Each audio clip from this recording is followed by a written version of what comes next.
Oi, gente, tudo bem? Bom, nessa semana a gente começa o tema principal do 8º ano, desse segundo bimestre, que é a parte de adolescência, puberdade, sistemas genitais, menstruação, gravidez, anticoncepcionais, educação sexual e tudo mais. Então, baseado nas perguntas que vocês me fizeram, eu estou montando as aulas, mesclando o conteúdo com as dúvidas de vocês. Então, é assim que a gente vai fazer as nossas aulas de agora até o final do bimestre, beleza? Vamos lá? O tema da aula de hoje é adolescência e puberdade. A primeira coisa que eu gostaria de perguntar para vocês pensarem antes de eu dar a resposta é: será que adolescência e puberdade é a mesma coisa? Quando você pensa em adolescência, se você tivesse que explicar o que é adolescência, como você explicaria? Se você tivesse que explicar o que é puberdade, como você explicaria? Pense aí, dá um pause no vídeo se precisar, e aí depois eu conto para vocês. Então, a adolescência e puberdade não são a mesma coisa, apesar de elas estarem muito relacionadas. A adolescência é um período de vida entre a infância e a fase adulta. Então, a gente tem a infância, desde o momento em que a gente nasce, até o momento em que a gente vira adolescente. A gente tem a adolescência, depois a gente tem a fase adulta e, por último, a gente tem a velhice. Então, a adolescência é essa faixa, esse período de vida que vai mais ou menos dos 12 aos 20 anos de idade. Então, antes dos 12, criança, depois dos 20, adulto. Nesse meio de tempo, entre os 12 e os 20, adolescentes.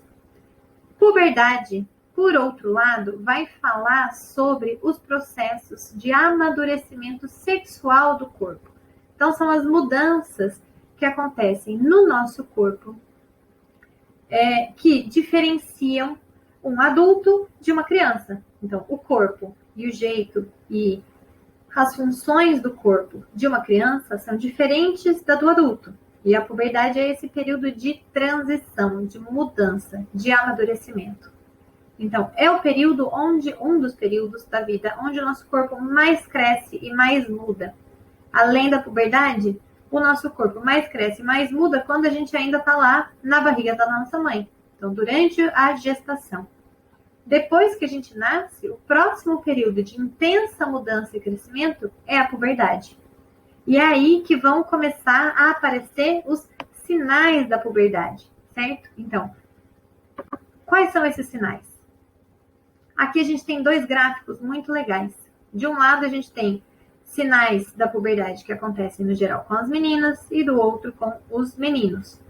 Ou, de um lado, sinais de puberdade que acontecem com as pessoas que têm úteros, vaginas, ovários, e do outro lado, aqueles que acontecem em pessoas que têm pênis, testículos, certo? Então, os sistemas genitais diferentes.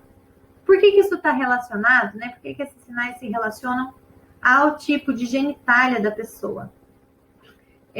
Porque são os ovários e os testículos, junto com uma glândula aqui do nosso cérebro, que a gente vai estudar na semana que vem, que produzem os hormônios que causam todas essas mudanças. Então, depende do tipo de hormônio que aquela pessoa tem em maior quantidade, as mudanças vão ser diferentes. Então, vamos lá. Nas pessoas com ovários, a gente vai ter primeiro sinal da puberdade, olhem aí no gráfico, né? Lá perto dos 9 anos de idade, é o crescimento das mamas. Então, começa a aparecer peito, certo? E isso vai mais ou menos até os 13 anos, mas se estende ainda até o final da adolescência, até mais ou menos os 19, 20 anos. Logo depois do crescimento das mamas, começam a aparecer os pelos púbicos, que são os pelos das nossas partes íntimas. Depois, a gente vai ter o nosso pico de crescimento, então a gente vai chegar no tamanho que a gente vai ter pelo resto da vida, então para o crescimento. A gente vai ter a mudança no formato corporal, certo? Então, deixa de ter corpo de criança e passa a ter corpo de adulto, ou vai ficando mais próximo do formato do corpo de um adulto. A gente vai ter o crescimento dos pelos das axilas, a gente vai ter a primeira menstruação, que chama menarca, e a gente vai ter aí a finalização do crescimento das mamas. Então, vejam que dos 9 aos 19 anos, mais ou menos, a gente tem todos esses sinais que começam e chegam ao final do seu desenvolvimento. Então, percebam, são quase 10 anos de passagem pela puberdade. Nas pessoas que têm testículos, que no geral são lidas como meninos, a gente começa com o desenvolvimento dos testículos e do saco escrotal, certo? Ou, como a gente conhece mais, o saco. A gente vai ter o pico máximo de crescimento lá por volta dos 15 anos. Então, depois dos 15, o crescimento desacelera e para. Depois, a gente vai ter o crescimento do órgão genital, então do pênis. Depois, crescimento dos pelos púbicos, então os pelos íntimos. Depois, crescimento dos pelos das axilas, pelo do sovaco. Depois, mudança de voz. E depois, o crescimento da barba. Então, percebam que isso é um processo, duram vários anos, né? Cada um desses processos. Então, ninguém fica barbado, por exemplo, de um dia para a noite. Então, começa com um pelo mais escuro e mais fininho, esse pelo engrossa, depois ele fica mais escuro ainda. E aí, depois, essa barba enche mais. E, gente, esse processo varia de pessoa para pessoa. Esses são os sinais gerais de mudanças do corpo. Certo? Então, se a gente estiver falando aqui dessas mudanças corporais mais visíveis, percebam aí na primeira fotinho, né? Essa aqui tá em rosinha. A primeira imagem é um corpo de uma criança, então não tem seios desenvolvidos, não tem cintura marcada, não tem pelos púbicos, certo? Pelos íntimos. Conforme essa pessoa vai crescendo, essas mudanças no corpo vão acontecendo, até que chega ali na última imagem. E a gente tem seios desenvolvidos, pelos púbicos completamente desenvolvidos e um corpo mudado. Ao invés de mais retinho, mais quadradinho, ele ganha um formato mais arredondado, cresce o quadril, afina a cintura. Essas mudanças, elas acontecem em maior ou menor grau, mas com todo mundo. Então, professora, mas eu sou mais gordinho, mais gordinha, meu corpo vai mudar? Vai. Mas eu sou muito magrinho. Vai acontecer? Vai também. Certo? Quão drástica ou quão perceptível é essa mudança varia de pessoa para pessoa, mas elas acontecem para todo mundo. E ali na imagem azul a gente vai ter a imagem, certo? Da região genital de uma criança e ela vai mudando. Então percebam o crescimento ali dos testículos, do pênis, crescimento dos pelos, até que chega no desenvolvimento total. Professora, isso significa então que depois da primeira menstruação, eu estou pronta para ter um filho, ou pronto para ter um filho depois da minha primeira ejaculação? Não, certo? Isso significa que os órgãos responsáveis por esta parte estão maduros, mas o resto do corpo ainda está passando por mudanças. Então, esse é um dos problemas da gravidez precoce, certo? O corpo, a cabeça, o resto dos órgãos ainda estão amadurecendo. Então, já tem a capacidade de engravidar, né? Seja de gestar o filho, de ficar grávida, ou de participar, certo? De fazer a fecundação, ali com espermatozoides e tudo mais, mas não significa que o corpo dá conta de levar isso com saúde até o final. Outro sinal muito importante, as espinhas. Tem gente que sofre muito com espinha, tem gente que não sofre nada com espinha, mas no geral é um sinal que aparece aí no rostinho dos adolescentes. Mais uma vez, os hormônios, que a gente vai entender melhor o que são e como funcionam na semana que vem, aumentam a produção da oleosidade natural da pele, e isso entope os poros, então esses furinhos que tem na nossa pele, e ali se proliferam, crescem as bactérias, se alimentando desse óleo, certo? Bactérias na pele são normais, mas quando elas estão em grande quantidade, se alimentando ali daquela oleosidade, gera essa inflamação, essa infecção, certo? O pus da espinha. Por que a gente não pode espremer? Primeiro, porque se a gente não tiver com as mãos e as unhas bem higienizadas, quando a gente espremer, eu vou estar colocando ali mais sujeira e mais bactéria, vai ficar pior do que estava antes. E o segundo motivo é que quando eu espremo, eu rompo aquele pedaço de pele. E aí, quando eu faço isso, eu vou criar uma cicatriz. E aí, quando essa adolescência, a puberdade passar e as espinhas sumirem, a pele vai ficar inteira cheia de cicatrizes. Do mesmo jeito, quando a gente rala o joelho e mantém aquela cicatriz, certo? Por muitos e muitos anos, às vezes até pelo resto da vida. Então, 2 motivos para a gente não espremer as espinhas. Então o que é que eu faço? Procura um médico, seja no postinho, no plano de saúde, no particular, e aí o médico um dermatologista pode analisar a sua pele, ver que tipo de produtos você pode usar para amenizar a espinha. Nem sempre precisa de remédio, certo? Às vezes é só um tratamento mais cosmético, um sabonete diferente, um creminho diferente, um produto para secar aquela espinha, certo? E não deixar tão incômodo. Importante, então, sempre o aconselhamento médico. Outra coisa, a insatisfação com o corpo. Uma parte disso é parte dos hormônios que fazem com que o nosso cérebro funcione de uma maneira diferente. Às vezes a gente fica muito irritado e aí tem essa sensação de desencontro dentro do próprio corpo. A gente não se acha exatamente bonito, quer ser diferente, mais alto, mais baixo, mais magra, mais gorda. O cabelo é diferente, mais forte, mais cheio de barba, enfim. Uma parte disso tem aí o fundo da ação dos hormônios da puberdade, mas uma grande parte também é o padrão de beleza vendido na mídia, na internet, nas redes sociais, no TikTok, na novela, certo? Que faz com que a gente ache bonito um tipo de pessoa só. Mas vou deixar aqui uma provocação para vocês. Quantas pessoas da vida real, da vida de vocês, se parecem de fato com as pessoas da capa de revista? Eu tenho certeza que são poucas, certo? Nem as pessoas que são capas de revista são daquele jeito, porque ainda tem um monte de edição de Photoshop. Então a gente precisa aprender a olhar para o nosso corpo, que abriga a gente, né, que vive com a gente esse tempo inteiro da vida, com mais carinho. As pessoas que a gente acha bonitas na vida, certo? Muitas vezes nem se parecem com as pessoas da revista. Então, por que a gente tem que ser igual da revista para se considerar bonita, bonito ou merecedor de amor, de carinho, de cuidado, certo?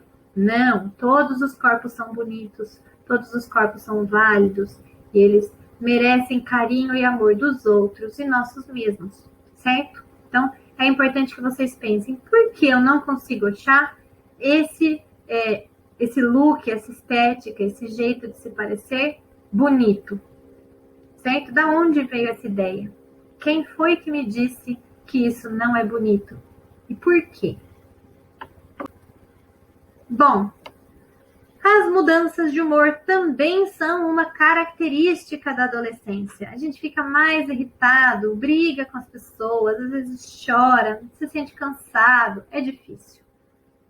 Isso também é por causa dos hormônios, que deixam, certo? Do mesmo jeito que muda o nosso corpo por fora, muda também o nosso cérebro.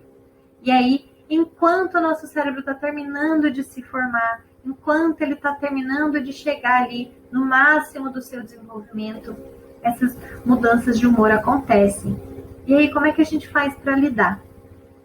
Gente, é importante saber que para lidar com as nossas emoções, a gente precisa dar nome para elas. Então, a gente precisa entender o que é que a gente está sentindo. Isso é raiva ou é frustração? Eu tô triste ou eu tô bravo? Eu tô feliz ou eu tô animado? Então, deem nomes certos para as emoções de vocês. Depois de descobrirem o que vocês estão sentindo, e vocês podem jogar ali no Google, tabela de emoções, nomes das emoções, e descobrir como o que é cada coisa, a gente precisa comunicar para as pessoas o que é que a gente sente. Então, mãe, pai, eu me sinto desse jeito, eu estou frustrado, eu estou triste, eu estou desanimado. Amigo, amiga, eu estou me sentindo feliz, Eu estou ansioso, eu estou nervoso, eu estou triste. Então, comunicar para as pessoas o que a gente sente e por que a gente acha que está se sentindo daquele jeito. E aí, além disso, a gente precisa cuidar do nosso próprio corpo. Então, ter uma rotina, ter horário para dormir, ter horário para acordar, se alimentar bem, evitar o consumo de substâncias que sejam muito estimulantes, açúcar, cafeína, guaraná, certo? Depois aí das 4, 5 horas da tarde, porque deixa a gente muito agitada. Diminuir a quantidade de exposição às telas, computador, celular, tablet, televisão. A luz e a quantidade de informação deixa a gente mais acordado. Gente que não dorme direito, com certeza vai estar mal-humorado no dia seguinte. Então, cuidar do seu corpo, cuidar da sua rotina, cuidar da sua alimentação, vai fazer a adolescência ser um período um tanto mais tranquilo, aprender a lidar com essas mudanças todas. E tudo que a gente planta, a gente colhe mais para frente. Então, se a gente aprende a ter uma vida equilibrada, balanceada, com um bom regime de sono, bebendo água, não ficando ali na tela o tempo inteiro, a gente vai colher esses bons frutos mais para frente, na nossa vida adulta e na nossa vida na velhice, certo? A gente vai envelhecer com mais saúde. Se a gente não se cuida desde novo, a gente vai colher esses maus frutos também, envelhecendo com menos saúde. Tema tabu, menstruação. Gente, é tabu, mas não deveria. Porque a menstruação é um processo normal de todas as pessoas que têm útero. Então, a menstruação indica o início da fase de maturidade reprodutiva, ou seja, diz que o seu corpo, o seu útero, os seus ovários são capazes já de se reproduzirem, então de abrigarem ali uma gestação. Lembrem, isso não significa que o resto do corpo está maduro, mas sim que os seus órgãos genitais, os seus órgãos reprodutivos estão prontos. Não tem nada que torne a menstruação suja, nojenta, contaminada, nem é motivo de vergonha. A gente não sente vergonha de falar que precisa fazer um xixi, porque é um processo normal do nosso corpo. Porque deveríamos sentir vergonha de falar que estamos com cólica, estamos menstruados. Não tem porquê. E não tem nada que torne a menstruação suja, certo?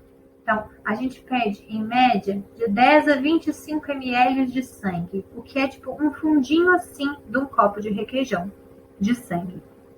E todo o resto nada mais é do que o endométrio descascado, descamado. O que é isso? O endométrio é uma camadinha que cresce em volta do útero, por dentro do útero, que serve para abrigar o embrião se acontecer ali a fecundação daquele óvulo. Lembrem das nossas aulas de reprodução.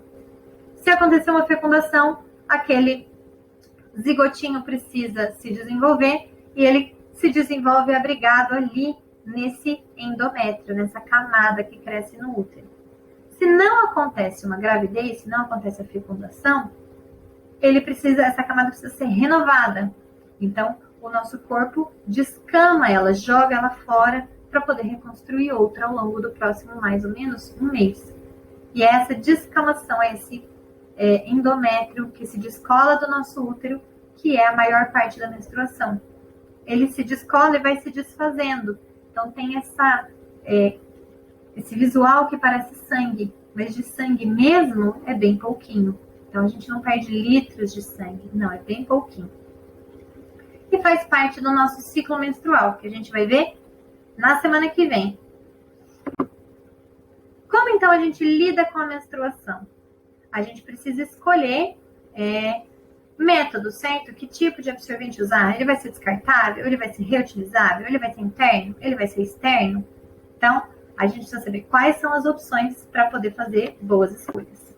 Então, aqui a gente tem alguns exemplos. Vamos lá, da esquerda para a direita, né, de cima para baixo, temos um absorvente interno, temos um copo menstrual, esse roxinho, temos uma calcinha menstrual, temos um absorvente ecológico, um absorvente de pano. Embaixo temos absorventes descartáveis com e sem abas e temos um coletor menstrual. Então, o absorvente interno, o OB, o copo menstrual e o coletor menstrual são métodos usados internos, na vagina, certo? Então, no canal vaginal. Os absorventes de pano, as calcinhas menstruais e os absorventes descartáveis são métodos externos, que ficam para fora do nosso corpo. E a escolha de usar um ou outro depende única e exclusivamente daquilo que te deixa mais confortável, mais seguro, mais segura. Certo? A gente precisa pensar também que a gente produz muito lixo quando a gente usa coisas descartáveis. Então, existem opções que, apesar de a unidade ser mais cara, duram por muito mais tempo. Um coletor menstrual, por exemplo, esse azulzinho, pode durar até 10 anos. Então, você paga, às vezes, 40, 60 reais em um coletor e usa ele por 10 anos, porque ele é esterilizável. Agora, quanto a gente paga num pacote de absorvente? 5, 8, 10 reais, depende da marca, e dura, às vezes, uma semana. Certo? Vamos discutir alguns tópicos sobre menstruação. É verdade, professora, que eu só posso usar absorvente interno, copinho menstrual, coletor menstrual, se eu não for mais virgem? Olha só, a primeira coisa que a gente precisa pensar é o que é virgindade? Por quê? Muitas pessoas associam a virgindade com a presença do ímen, mas poucas pessoas sabem que nem todas as pessoas que têm uma vagina têm um ímen. Nem todas as pessoas rompem o ímen depois de terem relações sexuais. Existem ímens que se formam novamente depois de rompidos. Existem pessoas que o ímen é completamente fechado e precisa de um procedimento médico para que ele seja aberto e a pessoa possa menstruar. Então, a virgindade tem realmente a ver com a presença ou não do ímen? Esse é um conceito muito particular de cada pessoa, certo? Ou a virgindade tem mais a ver para você sobre ter ou não tido relações sexuais. Então, lembrem que nem sempre ter relação sexual significa não ter mais ímen. E não ter um ímen não significa necessariamente ter tido uma relação sexual ou não ser mais virgem.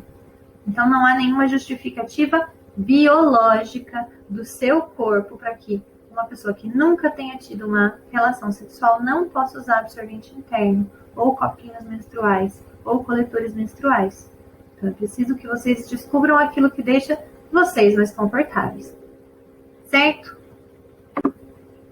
Bom, menstruação e sexo. Professora, posso transar se eu estiver menstruada? Ou uma pessoa pode transar se estiver menstruada? Pode.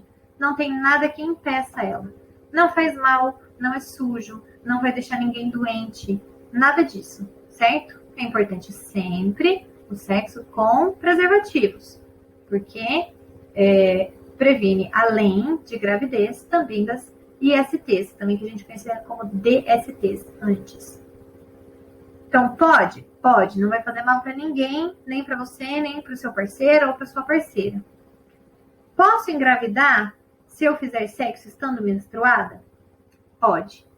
A gente precisa lembrar que o corpo humano não é uma máquina. Então, existe variação no funcionamento. Algumas pessoas menstruam e ovulam, às vezes, durante a menstruação e não antes. Então, essa gravidez pode acontecer durante o período menstrual, sim. Certo? Então, é importante tomar cuidado. A gente aprende, às vezes, desde cedo, a sentir nojo, certo? Ou de não gostar, de achar sujo ou vergonhoso o próprio corpo, ou as coisas que ele produz, certo? Principalmente quando a gente fala das nossas partes íntimas. Então, na nossa cultura, a menstruação às vezes não é um negócio fácil de falar, é um tabu, é nojento, mas nem todas as culturas funcionam assim. Nas ilhas ali do Havaí e as ilhas em volta, certo? A Polinésia e tudo mais, quando as mulheres estão menstruadas, elas são cuidadas pelo resto da comunidade, porque eles entendem que aquilo é um momento de renovação do corpo. e que exige energia do corpo, as mulheres ficam cansadas. Então, elas são dispensadas dos seus afazeres diários e são cuidadas pelas outras pessoas por enquanto durar o período da menstruação. Então, de 3 a 7 dias, mais ou menos. Então, é importante que a gente veja que nem todas as culturas tratam os mesmos eventos da mesma maneira. E respeitar a diversidade, certo? E respeitar também o nosso próprio ciclo, o nosso próprio corpo. Seja você um menino ou uma menina, tenha você útero, vaginas, ovários ou pênis, testículos, tanto faz. Por que às vezes tenho cólica quando eu menstruo? Bom, a cólica, ela nada mais é do que o útero contraindo para expulsar o endométrio de dentro dele, porque ele precisa descamar, ele precisa sair dali para que um novo endométrio seja formado. E ele faz isso se contraindo. Do mesmo jeito, por exemplo, que os nossos intestinos se contraem quando a gente precisa ir ao banheiro fazer cocô, certo? É normal. Se a gente vive uma vida desbalanceada, isso altera o jeito como o nosso organismo funciona e pode provocar mais cólicas. Da mesma maneira que se a gente está vivendo um processo de inflamação no corpo, pode causar mais cólicas. Ou se a gente tem alguma síndrome, alguma doença, síndrome de ovários policísticos ou endometriose, isso tudo faz com que essas contrações do útero sejam muito mais doloridas ou um pouco mais doloridas. E daí surge a cólica. Quando a cólica é muito grave, a gente precisa de cuidado, certo? E precisa olhar e ir ao médico. Bom, ainda sobre médicos, é importante que a partir do momento que a gente tem a nossa primeira menstruação, a gente passe a ir ao ginecologista. É essa especialidade médica que vai cuidar da saúde e dos corpos das pessoas que têm úteros, certo? Então, é ele ou esse médico, essa médica que vai te ajudar a entender quais são os processos do seu corpo, como ele funciona, quais são as novidades que estão acontecendo. Se você tiver uma vida sexual ativa, é o seu ginecologista, a sua ginecologista que vai ajudar você a escolher o seu método anticoncepcional, é com quem você vai poder tirar dúvidas e é quem vai fazer os exames para garantir que o seu corpo esteja ok e saudável, certo? Bom, aquilo que é tratado, certo, com o médico é exclusivo entre você e o seu médico. Então, é uma relação de confiança, certo? O seu médico não pode sair por aí contando para todo mundo o que você conversou com ele. Bom, vocês me fizeram algumas perguntas sobre por que tem gente que começa mais cedo a puberdade, porque tem gente que acaba mais tarde, porque é só a partir de certa idade que crescem os pelos. Gente, tudo isso, como eu disse, varia de pessoa para pessoa. Existe uma faixa etária para o começo e para o final da puberdade. Então, entre os 9, 10 anos até lá os 17, 18, a gente está vivendo essa faixa de puberdade, esse final de amadurecimento do corpo para a gente se tornar um adulto, certo? E nesse período de tempo, quando cada coisa vai acontecer, varia um pouco de pessoa para pessoa, certo? Então, essa variação é normal. O que não pode, o que precisa de cuidado médico, se a puberdade começar antes dos 8 anos, certo? Então, dos 8 anos para antes, precisa de cuidado médico, porque é chamada puberdade precoce. E se até lá os 14, 15 anos ela ainda não tiver começado, certo? Então, é preciso ficar de olho. Nada que comece muito antes ou depois pode passar despercebido, certo? Existe variação, mas é preciso acompanhar de perto. Do mesmo jeito que a mudança na voz também é causada por hormônios, certo? Como eu disse, está amadurecendo o seu corpo como um todo, assim como a sua voz. É mais notável nos meninos, porque a voz fica mais grossa, certo? Mas a voz das meninas também muda. A gente não fica com voz de criança para sempre, certo? Então, tudo isso causado pelos hormônios da adolescência, que a gente vai entender quais são e como funcionam na aula que vem. Eu espero que vocês tenham entendido e gostado da aula. Qualquer dúvida, vocês podem me procurar no WhatsApp ou deixar suas dúvidas para mim no particular, tá bom? Fiquem bem e um beijinho!